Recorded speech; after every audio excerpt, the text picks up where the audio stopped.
Doo-doo-dee. It's Nandi! Hello friends. I know that Guild War isn't the most popular mode among the majority of players, but it has been over a year since I last gave you a War Offense Teams video, and I've had enough requests that I thought I would revisit the topic. For this video, I've brought along Tacticus Ambassador and friend Tani, who is an excellent war player and has helped me refine the teams on show today. His referral code is on screen as a thank you. I recognize that people are at different stages of the game, so for each composition I've highlighted the core characters in black as well as the flex slots in yellow. I'll highlight the key abilities and then the key concepts for gameplay. Even if you can't field the exact team, hopefully this still gives you some ideas or synergies that you might not have thought of. Most fights in war fall into one of two categories. Either you bring a high burst damage team that ends the fight in 1 or 2 turns, or it becomes a longer grind where healing and summons slowly overwhelm the enemy. Personally, I prefer the burst approach as it's increasingly difficult to absorb the damage from modern defensive teams. Summons are still incredibly valuable in Guild War because the AI prioritizes attacking them, which buys your real units time to do their work. Finally, maps matter a lot. There are 15 possible layouts and they are randomly assigned to buildings each war. Some are wide open and easy to navigate, while others funnel you into brutal choke points with high ground and voxfire. I'll point out which teams perform well on the tougher maps as we go. The teams and battles that we show here are against double Medicaid buffed enemies, and our teams still come out relatively unscathed, which is hopefully testament to the quality of the team construction. We'll start with the Orc team, and this replay is against the Genestealer Cult characters, who are popular and a tough to defeat defensive team. I consider Gulgorts, Snotflogga, and Tank Smasher to be the core 3 characters in this team, and I really like bringing Helbrecht because his active gives the normally low pierce damage Orcs a bit more punching power. The threat indicator is a really useful tool that helps me position my units on the first turn, and I use it to position my characters as shown. When you're fighting against Jude, it is important to note that her passive ability means you cannot one-shot her. I like bringing the broadside to the battle for that reason. We place a marker light on turn 1, and that means on turn 2, the Smart Missile System's secondary ability does a bit of damage and takes her passive out of the equation. If you don't have the broadside, you can normally wog on someone close to Jude, and the boys will target Jude because of her low armor. From there, Gulgorts' wog does the heavy lifting. You can see that I'm unable to fully wipe out my opponent here, so my focus shifts to wipe out all of the decoys to prevent Jude and Isaac from respawning and ruining my day. I'm therefore intentionally leaving Zybia alive so she doesn't leave a decoy behind on death. Normally against this defense, if you can kill Jude and Isaac and cover all the decoy spots, you're usually pretty safe to just pass the turn and deal with the other 3 weak remaining units on the next turn. From there, the enemy targets our summons and we clean up easily. Team 2 is the Blood Angels, and it hasn't changed a huge amount since my last showcase. The Blood Angels are still insanely strong and have excellent faction synergy.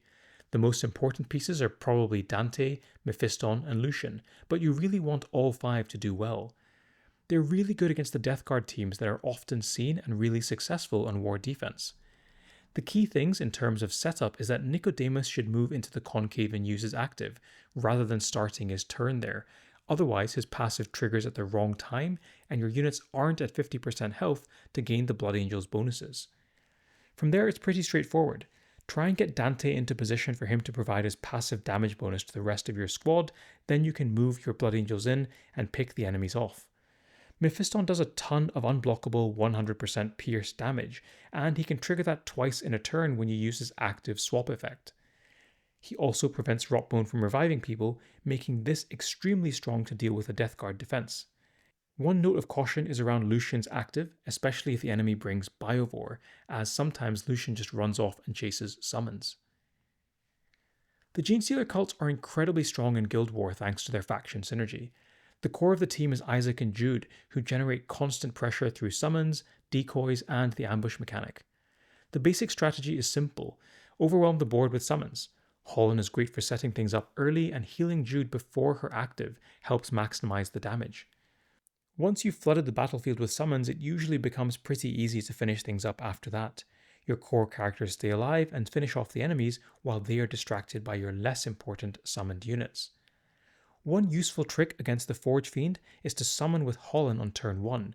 The Forge Fiend will often waste its active, killing the Aberrant, which then revives and protects your more important Isaac summons. Played correctly, this lineup can realistically beat pretty much any defense in the game. The battles are longer, largely because you overwhelm your enemy with summons, but that encapsulates the war ethos I described at the start of the video. Either you win quickly, or you slowly overwhelm the enemy in a long and drawn out fight. Next up is another classic. The Psykers summon team is built around chaining lots of summons with Abraxas and Yazagor. This team is excellent on the bridge and choke points. Many Psykers have the flying trait, which lets them ignore the choke points that normally would slow other teams down, while Yazagor can reach deep behind enemy lines to set up your second wave of summons. It's also very strong into the Death Guard and Terminator teams, since psychic damage largely ignores their armor, and in general, the Terminator lineups struggle to clear lots of summons. You do need to watch out for anti-summon units like Ulf, Jaeger, or the Forge Fiend, and big AoE clears like Typhus or Volk. If those are present, they should be the priority targets during your opening attacks. Winged Prime can nullify Forge Fiend with a turn 1 summon to allow you to proceed as planned. In terms of new additions, Zakar fits really well here, and the Forge Fiend can also be a strong inclusion for extra fire on the map to help Ahriman do more damage with his active. If you're worried about Overwatch, then Sybil can be a good flex option to let you move into position freely. I talked about the Rayvas team in my very first War Teams guide, and that team is still good but perhaps not as strong as it used to be as people learn to build around it. The entire strategy revolves around timing Rayvas' Overwatch correctly and funneling enemies into it. This works best on choke point maps where enemies are forced to move through limited tiles. Calgar is an excellent partner because his buffs and area damage help to clear summons, and the rest of the team is flexible depending on the matchup. The team is less good than it was a year ago, as people rarely have teams that are all melee and just run into Rayvas' Overwatch. Celestine in particular has emerged as a popular counter to Overwatch to protect the rest of your squad, but just bear in mind the order of operations. If you have multiple Overwatch characters and Rayvas, the other characters like Ra and Kalandis will Overwatch first, and then Rayvas does so last. So against Celestine, Ra and Kalandis will Overwatch Celestine, kill both of her Gemini, and leave Rayvas free to kill Celestine herself. Team 6 is the Death Guard team, and it plays very differently to the other teams. Instead of bursting enemies down, this lineup focuses on durability and slowly grinding your opponent out. The core is Rotbone and Malleus, with tanky chaos units like Abaddon, Typhus, or Toth acting as a front line, while Rotbone heals from behind. Ranged options like Volk, Chiron, or even Cygex are great additions, letting you pick off dangerous targets that can threaten your defense. This team is strongest on choke maps, especially single bridge layouts, where only one enemy can attack your front line at a time. A key tip is to move your Death Guard units before firing the Plague Burst Crawler to ensure you debuff the enemy's armor. This lineup is also a great counter to other Death Guard teams. Your own Malleus active is extremely powerful when used at the right moment. The active always overkills, which, whilst poorly named, effectively overrides Rotbone's revive mechanic and prevents enemies from coming back. So use it after you've chipped someone down to low health to guarantee a kill, and Rotbone won't be able to revive. Just be cautious of Psykers, Snipers, and heavy burst damage teams, especially Mephiston since he prevents healing. Team 7 is a flexible Imperial lineup that works well against several defensive teams, but is particularly effective against Overwatch setups like Rayvas. It's another one that epitomizes the sort of team that wins through a long and grindy battle. The main idea here is to create pressure early by stacking summons and durable units that the enemy has to deal with. Characters like Yarick or Creed can generate those early distractions, forcing the enemy AI to waste attacks while your main damage dealers stay safe. Against Overwatch teams specifically, tools like Dreer's Active are really useful because they can shut down Overwatch abilities and allow the rest of your team to move forward safely. Once that control is in place, you can begin advancing and picking off targets while the enemy targets your summons. The Sisters of Battle provide strong finishing damage and burst potential through their Act of Faith trait. If you run into trouble and lose a character, Isabella lets you bring them back along with a bunch more summons. I'm largely going to skip over Team 8. Ragnar and Anshi are just such a strong combo when you use the Tau Ethereal to enable double War Howl. It means you can basically bring any 3 other melee characters and do well. I've been enjoying Gibbascraps lately, since his summon, the Grot Tank, often acts as a great distraction to protect your 1600 score. I like bringing units with lots of hits, and Bellator, Forecast, and Harken are popular options here in those flex slots. Trajann, Carrion, and Karn are another lethal combo who effectively give you another Alpha Strike team. Most people will have them built for guild raids already due to their utility. Essentially, this team tries to use characters that get a benefit from Trajann's passive. The idea is to identify the biggest threats on the enemy team and eliminate them during the opening turn. Carrion is particularly good at deleting a large target.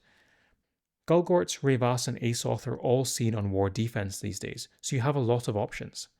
Karn can often remove 2 enemies in a single attack if positioned well. After that first exchange, the rest of the team focuses on controlling whatever threats remain. This composition is flexible in terms of the remaining slots. Characters like Jaeger can taunt dangerous enemies and also be another outlet for Trajann's passive to trigger. Thaddeus can suppress Overwatchers if needed. If you execute the opening turn well, the fight usually becomes very manageable from there. Team 10 is another huge Alpha Strike team and is about deleting multiple enemies in a single turn. The core of the lineup is Thoriad, Asoth, Tarvak, and Godswill, and the goal is to stack buffs and stuns to create a devastating opening attack. It works particularly well on clumped maps or against melee teams where enemies naturally group together. The setup starts with Thoriad, who needs to move into position first, so his passive buff applies to the rest of the team within range 2. After that, use Asoth's active to stun 2 enemies and soften them up, and give everyone else 25% bonus damage with their actives. If you can position Tarvak to strike 2 or 3 enemies, especially from high ground, the damage output is enormous.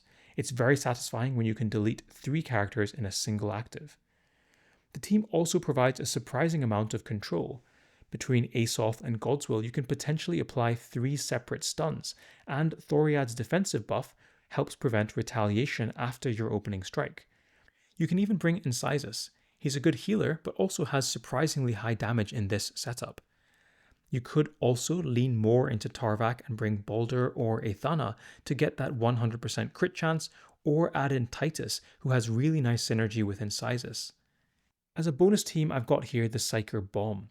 This is a fun bonus team, but it can absolutely wipe out a defense if everything lines up. The idea is simple. You can bring Zakar, Typhus, Ahriman, Toth, and another Psyker. Even Varro works. On clumped maps, start by tagging as many enemies as possible with Typhus's active. Then, Zakar's passive ignites them all, which triggers bonus damage from Ahriman's passive. From there, your remaining Psykers just pile on damage, and the whole enemy team can collapse very quickly. It works best on maps where defenders clump into a single blob, and even better if one or both medbays are down. It's not always the most consistent strategy, because it is slightly map dependent and reliant on your enemies grouping up, but when it works, it is incredibly satisfying. Here we've used Athana, but truthfully there are a lot of better options. Right, those are the teams. You'll notice very little mention of machines of war, but when played correctly, you rarely need to field a machine of war in battle. They can be fantastic additions, but they are situational, so hopefully these teams give you a bit more flexibility with your choices. They are not exhaustive. For example, you'll notice I didn't include the AdMech. While the AdMech are a great team, I found them unreliable against double medbay buff defenses, and Exeter Row seems to love getting targeted by enemies, which often costs me a perfect score.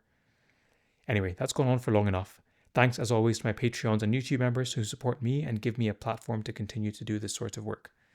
Thanks as well to Tani once more. Bye for now.